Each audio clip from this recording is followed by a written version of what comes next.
یہ تعزیت کے لیے بعض غیر جماعت دوست ہوتے ہیں، کوئی فوت ہو جاتا ہے تو ہمیں جانا پڑتا ہے، تو وہاں تو جو جائے ہاتھ اٹھاؤ فاتحہ پڑھو یہ کیا، لیکن اگر کوئی معاند نہ ہو اور اس کی قبر پہ جا کے دعا کی جا سکتی ہے؟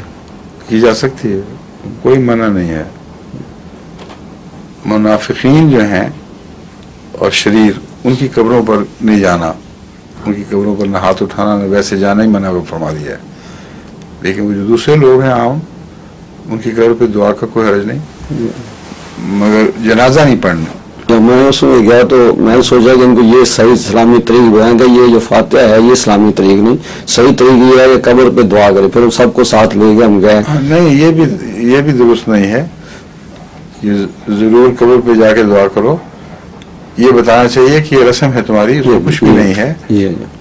ہم ویسے دعا کرتے ہیں اور کریں گے اگر جب بھی ضرورت پڑے، لیکن یہ جو رسم ہے یہ بیہودہ ہے. دوسرے جب قبر پہ جاؤ تو پھر دعا کرو، یہ اس طرح بتانا چاہیے. وہ اجازت ہے، ہمیں اجازت ہے کہ ہم اپنے طور پر یہ میں اس طرح نہیں کہہ سکتا. اس بہانے ہیں کئی حرکتیں شروع ہو جائیں گی. بزدلی کے نتیجے میں مخالفوں مکذبین کی جا کے آپ دعائیں شروع کر دیں اہتمام کے ساتھ، یہ ٹھیک نہیں ہے.